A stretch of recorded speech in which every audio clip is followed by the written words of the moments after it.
Instrumento de ratificación de 29 de abril de 1980, de la Carta Social Europea, hecha en Turín de 18 de octubre de 1961. Jefatura del Estado. BOE número 153, de 26 de junio de 1980. Referencia, BOE a 1981-3567. Texto consolidado. Última modificación, 10 de mayo de 1991. Don Juan Carlos I. Rey de España. Por cuanto el día 27 de abril de 1978, el plenipotenciario de España, nombrado en buena y debida forma al efecto, firmó en Estrasburgo la Carta Social Europea, hecha en Turín el 18 de octubre de 1961. Vistos y examinados los 38 artículos que integran dicha carta. Aprobado su texto por las Cortes Generales, y por consiguiente autorizado para su ratificación, con la siguiente declaración. España interpretará y aplicará los artículos 5. Indicador ordinal masculino y 6. Indicador ordinal masculino de la Carta Social Europea, en relación con el artículo 31 y el anexo a la Carta, de manera que sus disposiciones sean compatibles con las de los artículos 28, 37, 103.3 y 127 de la Constitución Española. Vengo en aprobar y ratificar cuanto en él se dispone, como en virtud del presente lo apruebo y ratifico, prometiendo cumplirlo, observarlo y hacer que se cumpla y observe puntualmente en todas sus partes, a cuyo fin, para su mayor validación y firmeza, mando expedir este instrumento de ratificación firmado por mí, debidamente sellado y refrendado por el infrascrito Ministro de Asuntos Exteriores.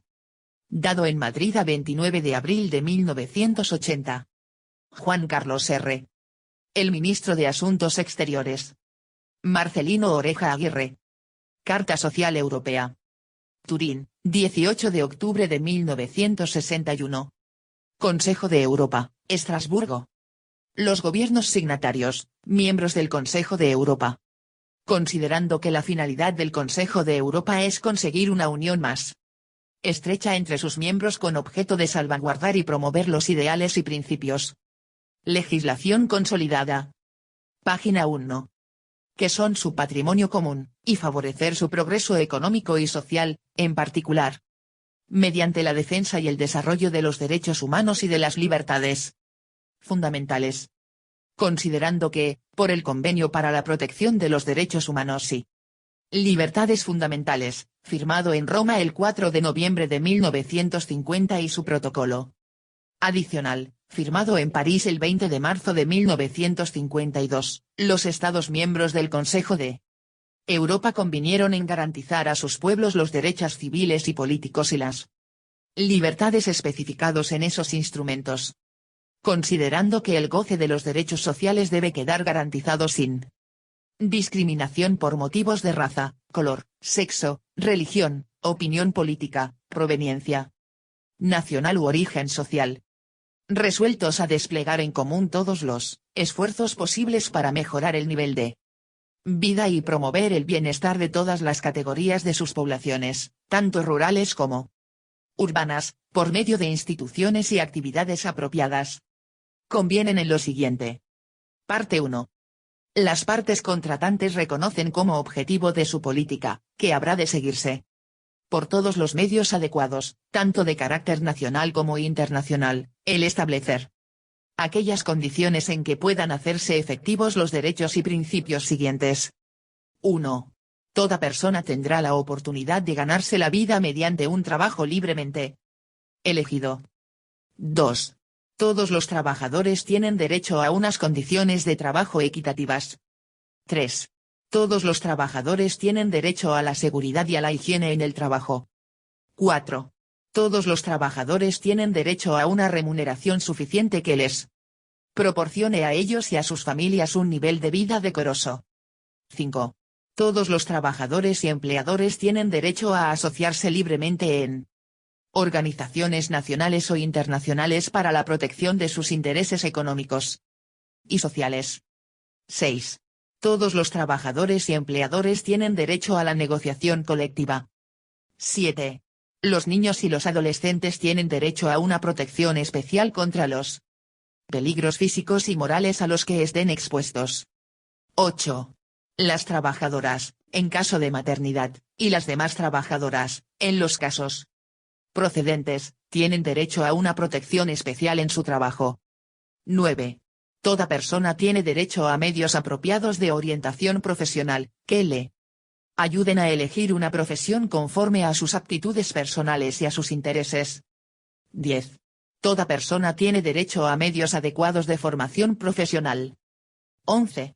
Toda persona tiene derecho a beneficiarse de cuantas medidas le permitan gozar del mejor estado de salud que pueda alcanzar. 12. Todos los trabajadores y las personas a su cargo tienen derecho a la seguridad social. 13. Toda persona que carezca de recursos suficientes tiene derecho a la asistencia social y médica. 14. Toda persona tiene derecho a beneficiarse de servicios de bienestar social. 15. Toda persona inválida tiene derecho a la formación profesional y a la readaptación profesional y social, sea cual fuere el origen y naturaleza de su invalidez. 16. La familia, como célula fundamental de la sociedad, tiene derecho a una adecuada protección social, jurídica y económica, para lograr su pleno desarrollo. 17. La madre y el niño, independientemente de la situación matrimonial y de las relaciones de familia, tienen derecho a una adecuada protección social y económica. 18. Los nacionales de cada una de las partes contratantes tienen derecho a ejercer, en el territorio de otra parte, cualquier actividad lucrativa en condiciones de igualdad con los nacionales de esta última, a reserva de las restricciones basadas en motivos imperiosos de carácter económico o social. Boletín Oficial del Estado. Legislación consolidada. Página 2. 19. Los trabajadores migrantes nacionales de cada una de las partes contratantes y sus familias tienen derecho a la protección y a la asistencia en el territorio de cualquiera otra parte contratante. Parte 2. Las partes contratantes se comprometen a considerarse vinculadas, en la forma dispuesta en la parte 3, por las obligaciones establecidas en los artículos y párrafos siguientes. Artículo 1. Derecho al trabajo. Para garantizar el ejercicio efectivo del derecho al trabajo, las partes contratantes se comprometen. 1. A reconocer como uno de sus principales objetivos y responsabilidades la obtención y el mantenimiento de un nivel lo más elevado y estable posible del empleo, con el fin de lograr el pleno empleo.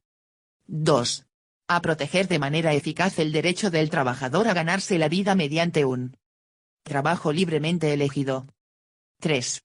A establecer o mantener servicios gratuitos de empleo para todos los trabajadores. 4. A proporcionar o promover una orientación, formación y readaptación profesionales adecuadas. Artículo 2. Derecho a unas condiciones de trabajo equitativas. Para garantizar el ejercicio efectivo del derecho a unas condiciones de trabajo equitativas, las partes contratantes se comprometen. 1. A fijar una razonable duración diaria y semanal de las horas de trabajo, reduciendo progresivamente la semana laboral en la medida en que lo permitan el aumento de la productividad y otros factores pertinentes. 2. A establecer días festivos pagados. 3. A conceder vacaciones anuales pagadas de 2 semanas como mínimo. 4.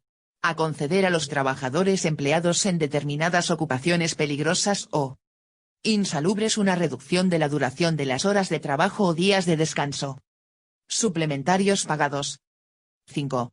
A garantizar un reposo semanal que coincida en la posible con el día de la semana reconocido como día de descanso por la tradición y los usos del país o la región. Artículo 3. Derecho a la seguridad e higiene en el trabajo. Para garantizar el ejercicio efectivo del derecho a la seguridad e higiene en el trabajo, las partes contratantes se comprometen. 1. A promulgar reglamentos de seguridad e higiene. 2. A tomar las medidas precisas para controlar la aplicación de tales reglamentos. 3.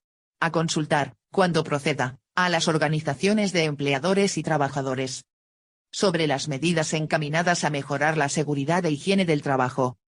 Artículo 4. Derecho a una remuneración equitativa.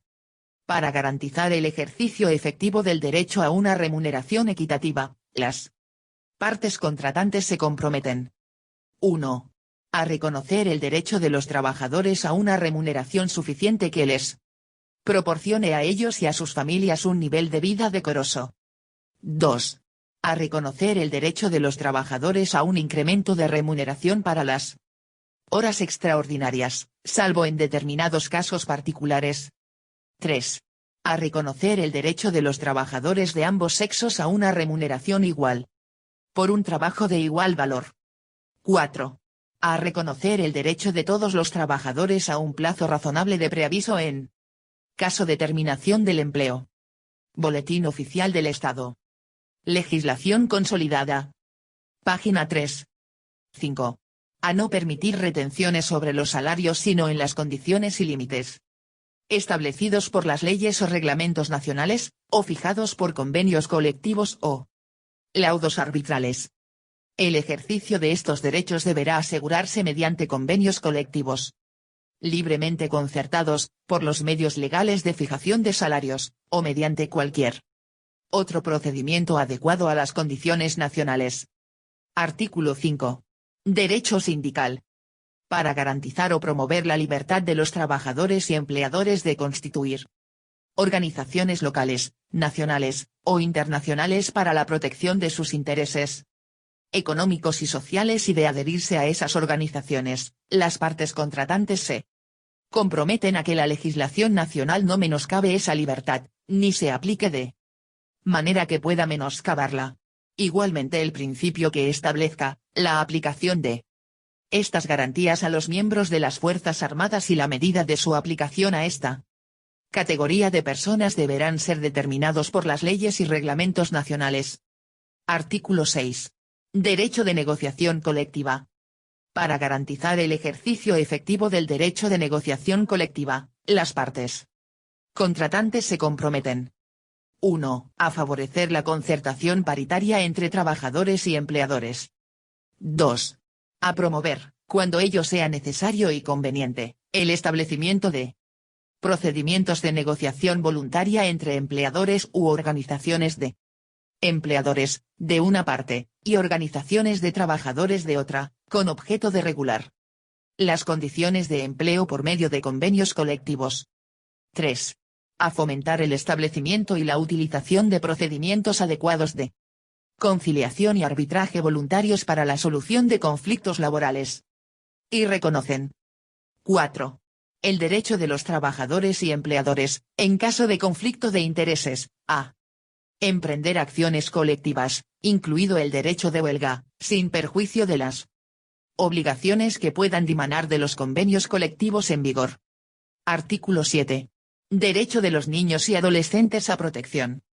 Para garantizar el ejercicio efectivo del derecho a protección de los niños y adolescentes, las partes contratantes se comprometen.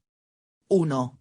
A fijar en 15 años la edad mínima de admisión al trabajo sin perjuicio de excepciones para los niños empleados en determinados trabajos ligeros que no pongan en peligro su salud, moralidad o educación. 2. A fijar una edad mínima más elevada para la admisión al trabajo en ciertas ocupaciones consideradas peligrosas e insalubres. 3. A prohibir que los niños en edad escolar obligatoria sean empleados en trabajos que les priven del pleno beneficio de su educación. 4. A limitar la jornada laboral de los trabajadores menores de 16 años para adecuarla a las exigencias de su desarrollo y, en particular, a las necesidades de su formación profesional. 5. A reconocer el derecho de los menores y los aprendices a un salario equitativo o, en su caso, otra retribución adecuada. 6. A disponer que las horas que los menores dediquen a su formación profesional durante la jornada normal de trabajo con el consentimiento del empleador se considere que forman parte de dicha jornada. 7. A fijar una duración mínima de 3 semanas para las vacaciones pagadas de los trabajadores menores de 18 años. 8. A prohibir el trabajo nocturno a los trabajadores menores de 18 años, excepto En ciertos empleos determinados por las leyes o reglamentos nacionales. Boletín Oficial del Estado. Legislación consolidada. Página 4. 9.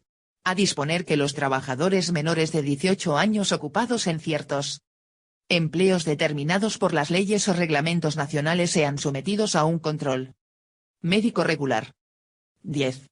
A proporcionar una protección especial contra los peligros físicos y morales a los que estén expuestos los niños y los adolescentes, especialmente contra aquellos que, directa o indirectamente, deriven de su trabajo. Artículo 8.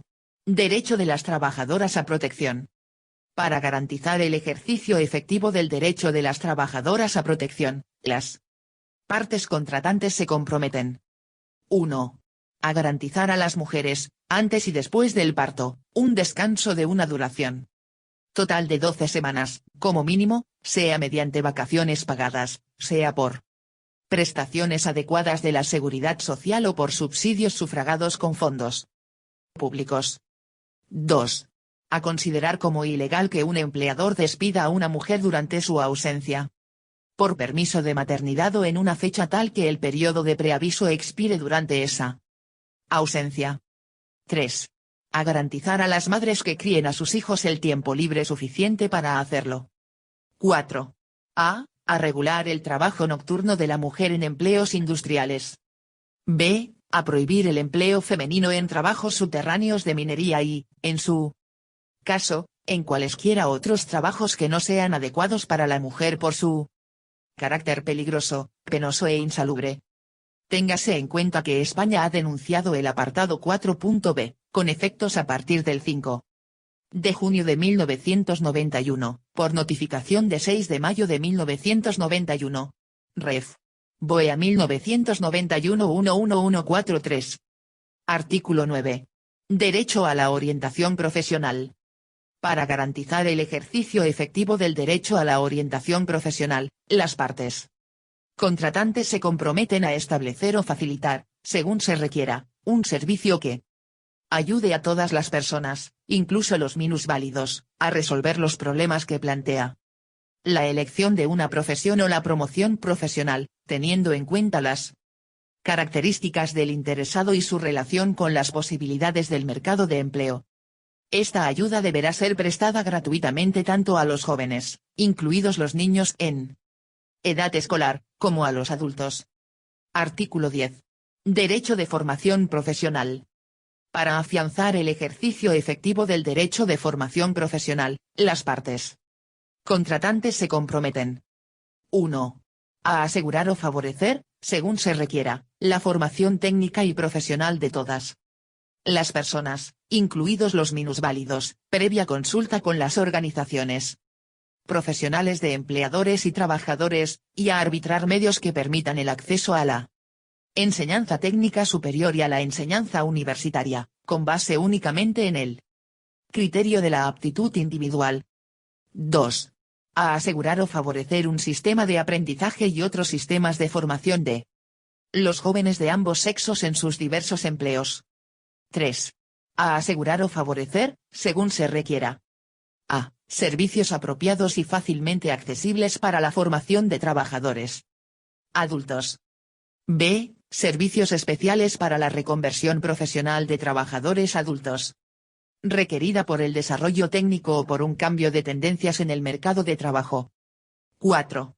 A alentar la plena utilización de los servicios previstos, y ello mediante medidas adecuadas tales como Boletín Oficial del Estado. Legislación consolidada. Página 5. A. La reducción o la supresión del pago de cualesquiera derechos y gravámenes. B. La concesión de una asistencia financiera en los casos en que proceda. C. La inclusión, dentro de las horas normales de trabajo, del tiempo dedicado a los recursos suplementarios de formación seguidos por el trabajador, durante su empleo, a petición de su empleador. D. La garantía, por medio de un control adecuado, previa consulta con las organizaciones profesionales de empleadores y trabajadores, de la eficacia del sistema de aprendizaje y de cualquier otro sistema de formación para trabajadores jóvenes y, en general, de la adecuada protección a los trabajadores jóvenes. Artículo 11. Derecho a la protección de la salud. Para garantizar el ejercicio efectivo del derecho a la protección de la salud, las partes contratantes se comprometen a adoptar, directamente o en cooperación con organizaciones públicas o privadas, medidas adecuadas para entre otros fines. 1. Eliminar, en lo posible, las causas de una salud deficiente. 2.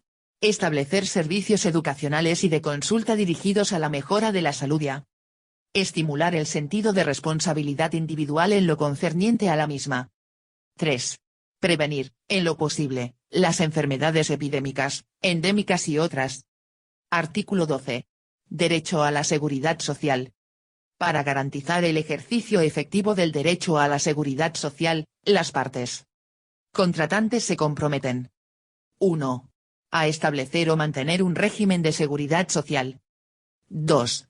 A mantener el régimen de seguridad social en un nivel satisfactorio, equivalente, por lo menos, al exigido para la ratificación del Convenio Internacional del Trabajo, número 102.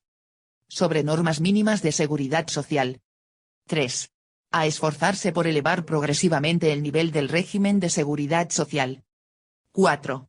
A adoptar medidas, mediante la conclusión de los oportunos acuerdos bilaterales o multilaterales, o por otros medios, sin perjuicio de las condiciones establecidas en esos acuerdos, encaminadas a conseguir a. La igualdad de trato entre los nacionales de cada una de las partes contratantes y los de las demás partes en lo relativo a los derechos de seguridad social, incluida la conservación de las ventajas concedidas por las leyes de seguridad social, sean cuales fueren los desplazamientos que las personas protegidas pudieran efectuar entre los territorios de las partes contratantes. B. La concesión, mantenimiento y restablecimiento de los derechos de seguridad social. Por medios tales como la acumulación de los periodos de seguro o de empleo completados. De conformidad con la legislación de cada una de las partes contratantes. Artículo 13. Derecho a la asistencia social y médica. Para garantizar el ejercicio efectivo del derecho a la asistencia social y médica, las partes contratantes se comprometen. 1. A velar porque toda persona que no disponga de recursos suficientes y no esté en condiciones de conseguirlo por su propio esfuerzo o de recibirlos de otras fuentes, especialmente por vía de prestaciones de un régimen de seguridad social, pueda obtener una asistencia adecuada y, en caso de enfermedad, los cuidados que exija su estado. 2.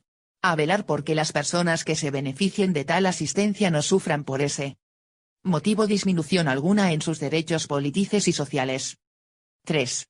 A disponer lo preciso para que todas las personas puedan obtener por medio de servicios adecuados, públicos o privados, el asesoramiento y ayuda personal necesarios para prevenir, eliminar o aliviar su estado de necesidad personal o familiar. 4. Aplicar las disposiciones mencionadas en los párrafos 1, 2 y 3 del presente artículo, en condiciones de igualdad con sus nacionales, a los de las restantes partes contratantes que se encuentren legalmente en su territorio, conforme a las obligaciones derivadas del Boletín Oficial del Estado. Legislación consolidada. Página 6. Convenio Europeo de Asistencia Social y Médica, firmado en París el 11 de diciembre de 1953. Artículo 14. Derecho a los beneficios de los servicios sociales. Para garantizar el ejercicio efectivo del derecho a beneficiarse de los servicios sociales, las partes contratantes se comprometen. 1. A fomentar u organizar servicios que, utilizando los métodos de un servicio social, contribuyan al bienestar y al desarrollo de los individuos y de los grupos en la comunidad, así como a su adaptación al medio o entorno social. 2. A estimular la participación de los individuos y de las organizaciones benéficas o de otra clase en la creación y mantenimiento de tales servicios. Artículo 15. Derecho de las personas física o mentalmente disminuidas a la formación profesional y a la readaptación profesional y social. Para garantizar el ejercicio efectivo del derecho de las personas físicas o mentalmente disminuidas a la formación profesional y a la readaptación profesional y social, las partes contratantes se comprometen. 1. A tomar las medidas adecuadas para procurar a los interesados medios para su formación profesional e incluso, si fuese necesario, las oportunas instituciones especializadas, ya sean privadas o públicas. 2.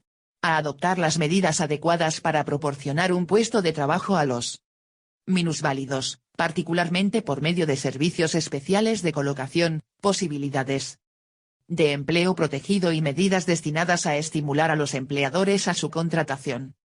Artículo 16. Derecho de la familia a una protección social, jurídica y económica. Con miras a lograr las condiciones de vida indispensables para un pleno desarrollo de la familia, célula fundamental de la sociedad, las partes contratantes se comprometen a fomentar la protección económica, jurídica y social de la familia, especialmente mediante prestaciones sociales y familiares, disposiciones fiscales, apoyo a la construcción de viviendas adaptadas a las necesidades de las familias, ayuda a los recién casados o por medio de cualesquiera otras medidas adecuadas. Artículo 17. Derechos de las madres y los niños a una protección social y económica. Para garantizar el ejercicio efectivo del derecho de las madres y los niños a una protección social y económica, las partes contratantes adoptarán cuantas medidas fueren necesarias y adecuadas a ese fin, incluyendo la creación o mantenimiento de instituciones o servicios apropiados. Artículo 18. Derecho a ejercer una actividad lucrativa en el territorio de otras partes contratantes. Para garantizar el ejercicio efectivo del derecho a ejercer una actividad lucrativa en el territorio de cualquiera de las otras partes contratantes, las partes contratantes se comprometen. 1. A aplicar la normativa existente con espíritu liberal. 2. A simplificar las formalidades vigentes y a reducir o suprimir los derechos de Cancillería y otras tasas que deban ser pagadas por los trabajadores extranjeros o por sus empleadores. 3. A liberalizar, individual o colectivamente, las normas que regulan el empleo de trabajadores extranjeros. Y reconocen. 4. El derecho de sus ciudadanos a salir del país para ejercer una actividad lucrativa en el territorio de las demás partes contratantes. Boletín Oficial del Estado. Legislación consolidada. Página 7. Artículo 19. Derecho de los trabajadores migrantes y sus familias a protección y a asistencia. Para garantizar el ejercicio efectivo del derecho de los trabajadores migrantes y sus familias a protección y asistencia en el territorio de cualquier otra parte contratante, las partes contratantes se comprometen. 1. A mantener o a cerciorarse de que existen servicios gratuitos adecuados para ayudar a estos trabajadores, y particularmente para suministrarles informaciones exactas, y adoptar las medidas oportunas en tanto que lo permitan las leyes y reglamento nacionales, contra toda propaganda engañosa sobre emigración e inmigración. 2. A adoptar, dentro de los límites de su jurisdicción, medidas apropiadas para facilitar la salida, el viaje y la acogida de estos trabajadores y sus familias, y a proporcionarles durante el viaje, dentro de los límites de su jurisdicción, los servicios sanitarios y médicos necesarios, así como unas buenas condiciones de higiene. 3. A promover la colaboración, requerida en cada caso entre los servicios sociales, públicos o privados, de los países de emigración e inmigración. 4. A garantizar a esos trabajadores que se encuentran legalmente dentro de su territorio un trato no menos favorable que a sus propios nacionales en lo referente a las materias que se expresan a continuación, en tanto que las mismas estén reguladas por leyes o reglamentos o se hallen sometidas al control de las autoridades administrativas, a saber: a. Remuneración y otras condiciones de empleo y trabajo. b. Afiliación a las organizaciones sindicales y disfrute de las ventajas que ofrezcan los convenios colectivos. c. Alojamiento. 5.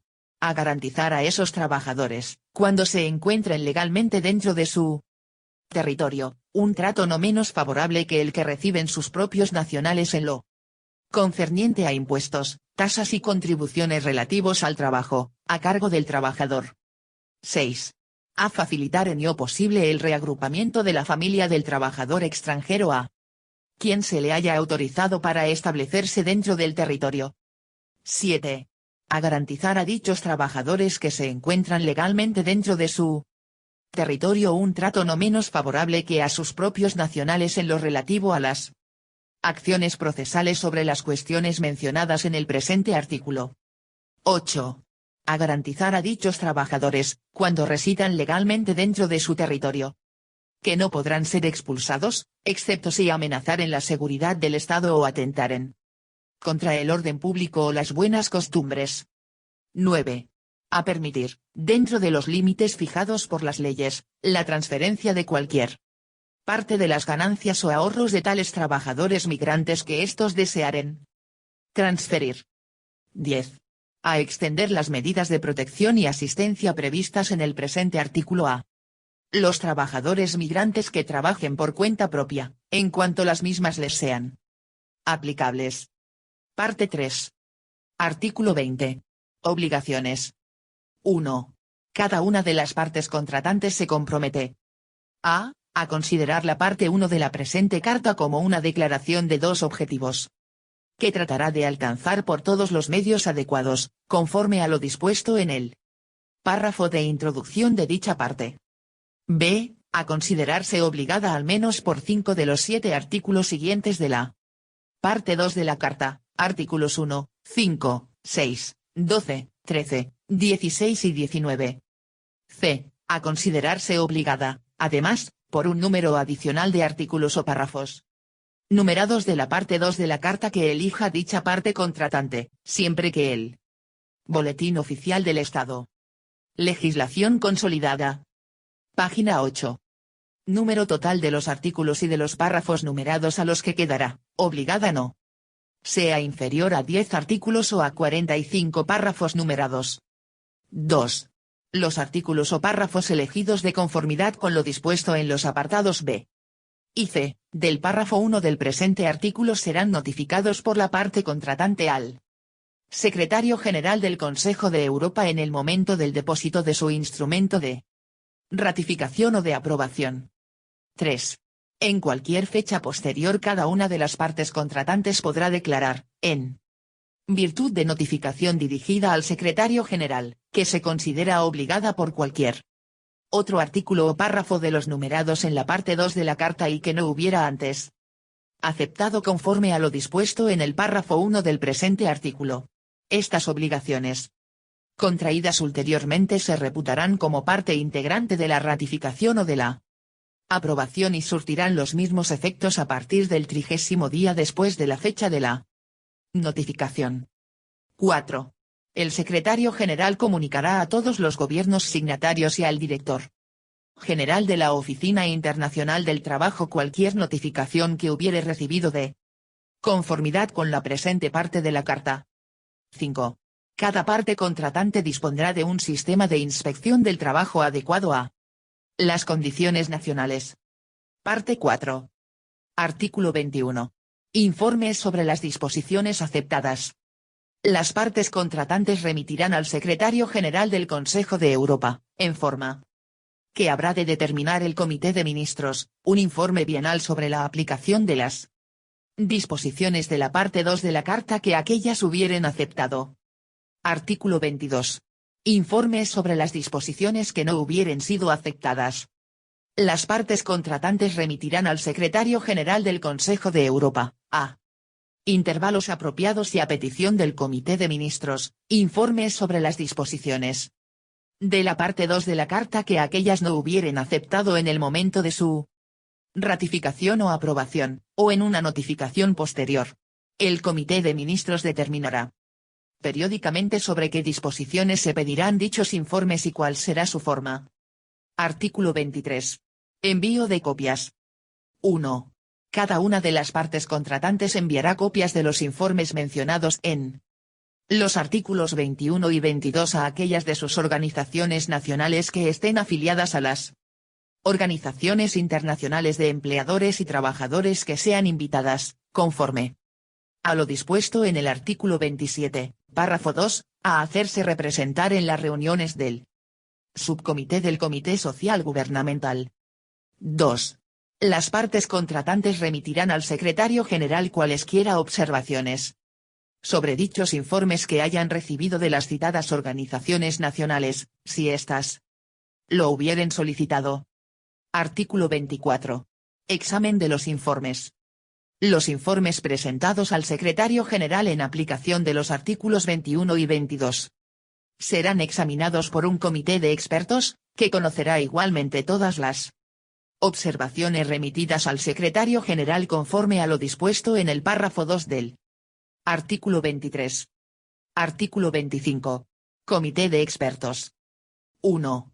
El comité de expertos se compondrá de 7 miembros como máximo designados por el comité de ministros de entre una lista de expertos independientes, de máxima integridad y de competencia reconocida en cuestiones sociales internacionales, propuestos por las partes contratantes. Boletín Oficial del Estado. Legislación consolidada. Página 9. 2. Los miembros del comité serán nombrados por un periodo de 6 años y su mandato podrá ser renovado. Sin embargo, el mandato de 2 de los miembros designados en el primer nombramiento expirará a los 4 años. 3. Los miembros cuyo mandato habrá de expirar al término del periodo inicial de 4 años se designarán mediante sorteo efectuado por el Comité de Ministros, inmediatamente después del primer nombramiento. 4. Si un miembro del comité de expertos hubiere sido nombrado para sustituir a otro cuyo mandato no haya expirado aún, desempeñará su puesto hasta el término del mandato de su predecesor. Artículo 26. Participación de la Organización Internacional del Trabajo. Se invitará a la Organización Internacional del Trabajo a que designe un representante para que participe a título consultivo en las deliberaciones del Comité de Expertos. Artículo 27. Subcomité del Comité Social Gubernamental. 1. Los informes de las partes contratantes y las conclusiones del Comité de Expertos se someterán a examen ante el Subcomité Social Gubernamental del Consejo de Europa. 2. Este subcomité estará compuesto por un representante de cada una de las partes contratantes. El subcomité invitará, como máximo, a 2 organizaciones internacionales de empleadores y a 2 organizaciones internacionales de trabajadores, para que, como observadores, participen a título consultivo en sus reuniones. Podrá además convocar para consulta a 2 representantes como máximo de organizaciones internacionales no gubernamentales reconocidas como entidades consultivas por el Consejo de Europa, sobre cuestiones respecto de las cuales tales organizaciones estén especialmente calificadas, como, por ejemplo, el bienestar social o la protección económica y social de la familia. 3.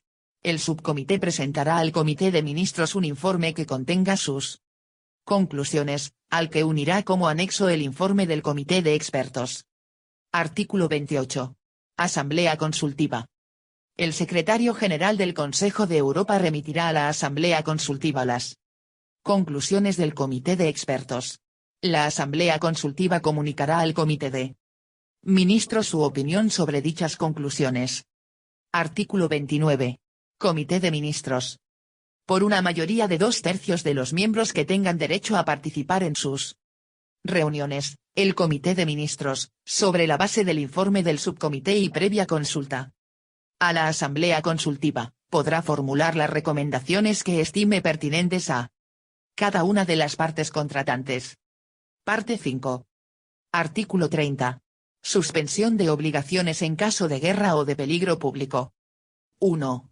En caso de guerra o de otro peligro público que amenace la vida de la nación, toda parte contratante podrá tomar medidas que dejen en suspenso las obligaciones previstas en la presente carta. Dichas medidas deben ser estrictamente proporcionales a la gravedad de la situación y no estar en contradicción con el resto de las obligaciones dimanantes del derecho internacional.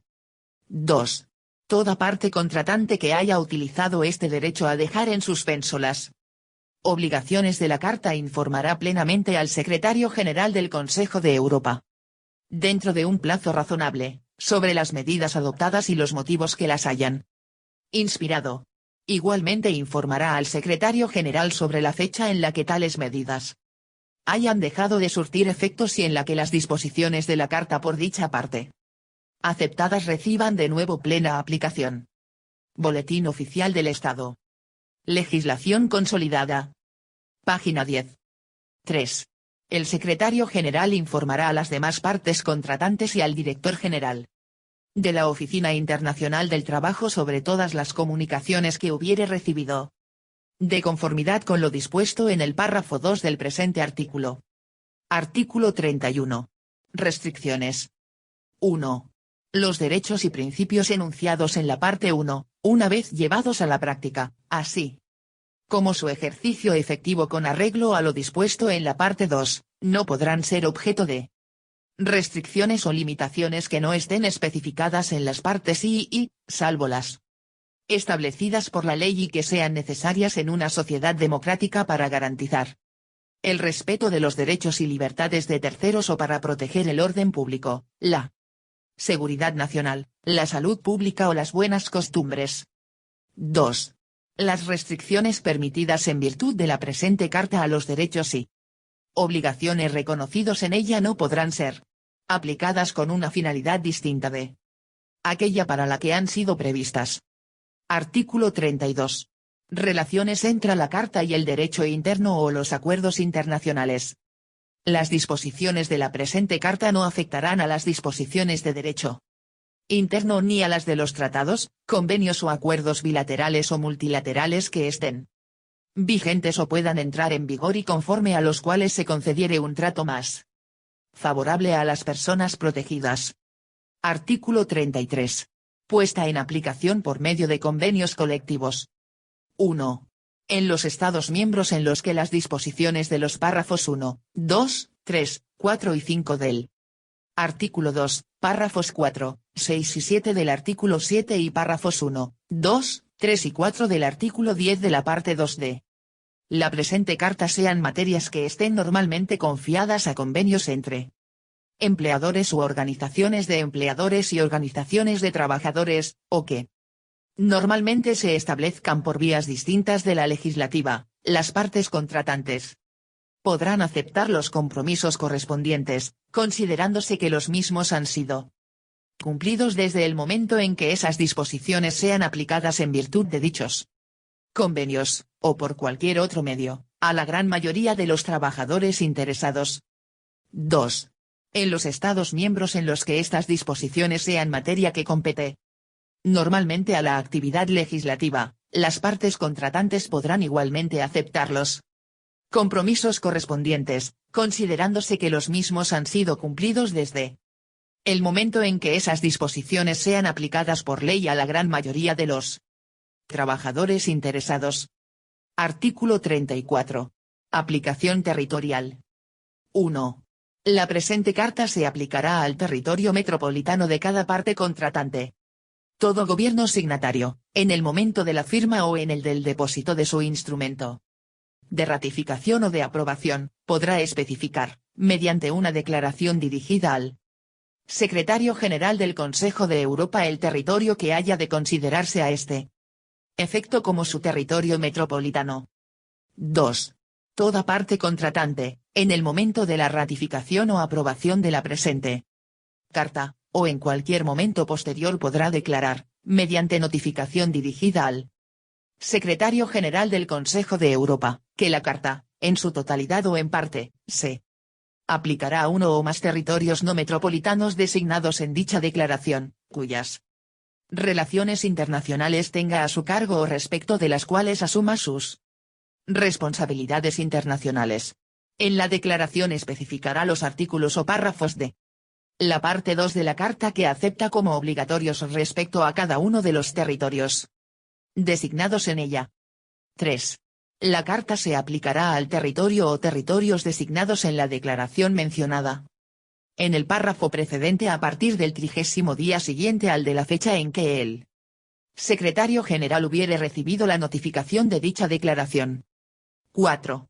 En cualquier momento posterior, toda parte contratante podrá declarar, mediante notificación dirigida al Secretario General del Consejo de Europa, que, en lo referente a uno o Varios de los territorios a los cuales se aplica la Carta en virtud del párrafo 2 del presente.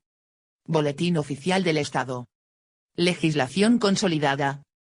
Página 11. Artículo. Dicha parte acepta como obligatorio cualquier artículo o párrafo numerado que hasta entonces no había aceptado con respecto a ese territorio o territorios. Estos compromisos contraídos posteriormente se considerarán como parte integrante de la declaración original respecto al territorio de que se trate y surtirán los mismos efectos a partir del 30º día que siga a la fecha de la notificación. 5. El secretario general comunicará a los demás gobiernos signatarios y al director general de la Oficina Internacional del Trabajo toda notificación que le sea transmitida de conformidad con lo dispuesto en el presente artículo. Artículo 35. Firma, ratificación, entrada en vigor. 1. La presente carta estará abierta a su firma por los miembros del Consejo de Europa. Será ratificada o aprobada. Los instrumentos de ratificación o de aprobación serán depositados ante el Secretario General del Consejo de Europa. 2. La presente carta entrará en vigor a los 30 días después del día de la fecha de depósito del quinto instrumento de ratificación o aprobación. 3.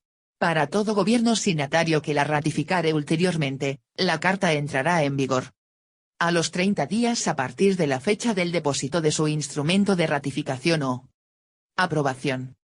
4. El secretario general notificará a todos los miembros del Consejo de Europa y al director general de la Oficina Internacional del Trabajo la entrada en vigor de la carta, los nombres de las partes contratantes que la hayan ratificado o aprobado y el depósito subsiguiente de cualesquiera instrumentos de ratificación o de aprobación que se hayan presentado con posterioridad. Artículo 36. Enmiendas.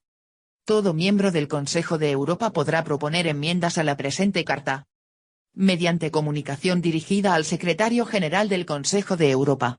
El Secretario General transmitirá a los demás miembros del Consejo de Europa las enmiendas que se propongan, las cuales serán examinadas por el Comité de Ministros y sometidas a la Asamblea Consultiva para que emita su dictamen.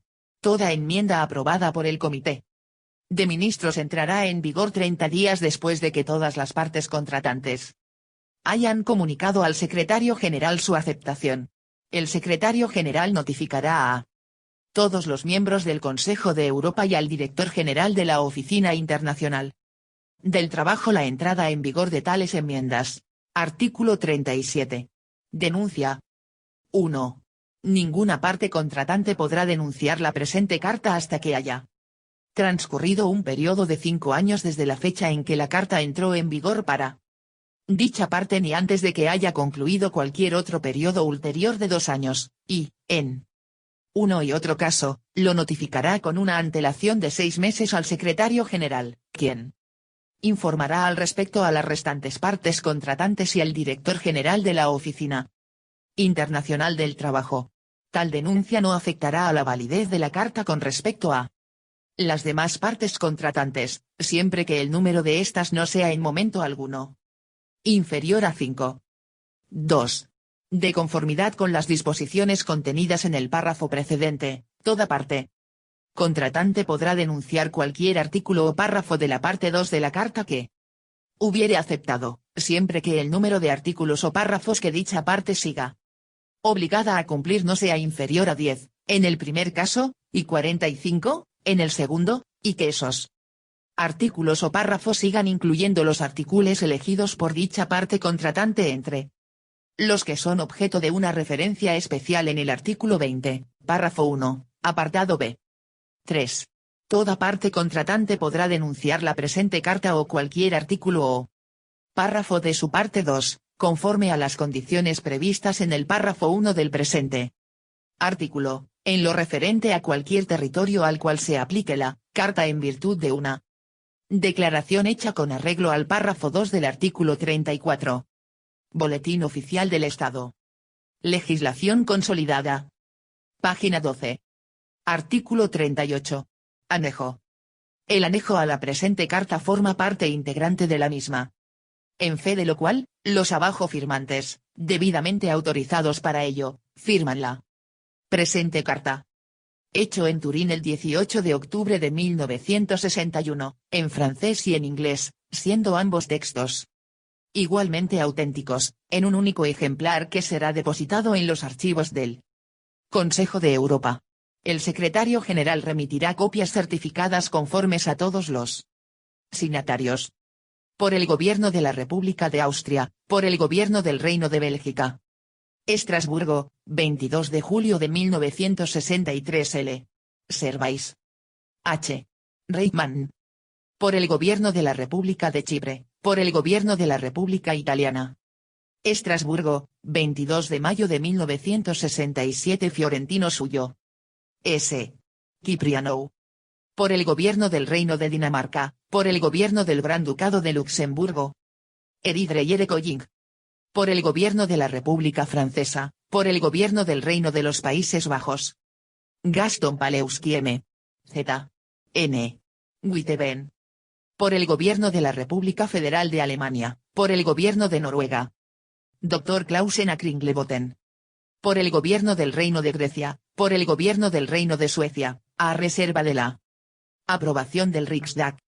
Michel Peslazoglu UKG Lagerfeld. Por el Gobierno de la República de Islandia, por el Gobierno de la República de Turquía. 15 de enero de 1976 Kate Talas. Svein Hornson. Por el Gobierno de Irlanda, por el Gobierno del Reino Unido de Gran Bretaña e Irlanda del Norte. Thomas V. Cummins Ashley Clarke. Por el Gobierno de España, por el Gobierno de la Confederación Suiza.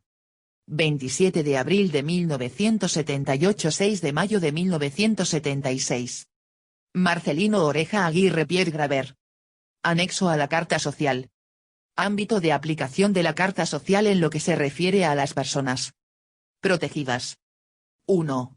Sin perjuicio de lo dispuesto en el artículo 12, párrafo 4, y en el artículo 13, párrafo 4. Las personas a que se refieren los artículos 1 al 17 solo comprenden a los extranjeros que, siendo súbditos de otras partes contratantes, residan legalmente o trabajen regularmente dentro del territorio de la parte contratante interesada, entendiéndose que los artículos precitados se interpretarán a la luz de las disposiciones contenidas en los artículos 18 y 19. Esta interpretación no excluye la extensión de derechos análogos a otras personas por una parte contratante cualquiera. 2. Cada parte contratante concederá a los refugiados que respondan a la definición de la Convención de Ginebra de 28 de julio de 1951, relativa al Estatuto de los Refugiados, y que residan regularmente en su territorio, el trato más favorable posible y, en cualquier caso, no menos favorable que el que dicha parte se haya obligado a aplicar en virtud de la Convención de 1951 y de cualesquiera otros acuerdos internacionales vigentes aplicables a esos refugiados. Parte 1 párrafo 18 y parte 2. Artículo 18, párrafo 1. Se entiende que estas disposiciones no se refieren a la entrada en los territorios de las partes contratantes y no afectan a las disposiciones de la Convención Europea de Establecimiento firmada en París el 13 de diciembre de 1955. Boletín Oficial del Estado. Legislación consolidada. Página 13. Parte 2. Artículo 1, párrafo 2. Esta disposición no deberá interpretarse en el sentido de que prohíba o autorice cualesquiera cláusulas o prácticas de seguridad sindical. Artículo 4, párrafo 4. Esta disposición se interpretará en el sentido de que no prohíbe un despido inmediato en caso de infracción grave. Artículo 4, párrafo 5. Se entiende que una parte contratante puede asumir la obligación que se establece en este párrafo si están prohibidas las retenciones sobre los salarios para la gran mayoría de los trabajadores, bien sea en virtud de la ley o de convenios colectivos o laudos arbitrales. Sin más excepciones que las referentes a personas no objeto de los mismos. Artículo 6, párrafo 4. Se entiende que cada parte contratante podrá regular en lo que a ella le concierne, el ejercicio del derecho de huelga por ley, siempre que cualquier otra restricción a ese derecho pueda justificarse conforme a los términos del artículo 31. Artículo 7, párrafo 8. Se entiende que una parte contratante habrá cumplido la obligación que se establece en este párrafo si se atiene a su espíritu, disponiendo en su legislación que la gran mayoría de los menores de 18 años no serán empleados en trabajos nocturnos. Artículo 12, párrafo 4. Las palabras sin perjuicio de las condiciones establecidas en esos acuerdos, que figuran en la introducción a ese párrafo, serán interpretadas en el sentido de que si se trata de prestaciones que existan independientemente de un sistema contributivo, la parte contratante podrá exigir que se cumpla un periodo obligatorio de residencia antes de conceder esas prestaciones a los nacionales de otras partes contratantes. Artículo 13, párrafo 4. Los gobiernos que no sean parte en el Convenio Europeo de Asistencia Social y Médica podrán ratificar la Carta Social en lo referente a este párrafo, siempre que concedan a los nacionales de las otras partes contratantes un trato conforme a las disposiciones del citado convenio. Artículo 19, párrafo 6. A los efectos de aplicar el presente párrafo, la expresión familia del trabajador extranjero se interpretará en el sentido de que se refiere a la esposa del trabajador y a sus hijos menores de 21 años que vivan a su cargo. Parte 3. Se entiende que la Carta contiene obligaciones jurídicas de carácter internacional cuya aplicación está sometida únicamente al control establecido en la parte 4. Artículo 20, párrafo 1. Se entiende que los párrafos numerados pueden comprender artículos que no contengan más que un solo párrafo. Boletín Oficial del Estado. Legislación consolidada. Página 14. Parte 5. Artículo 30. La expresión en caso de guerra o de peligro público se entenderá que abarca también la amenaza de guerra. Este texto consolidado no tiene valor jurídico.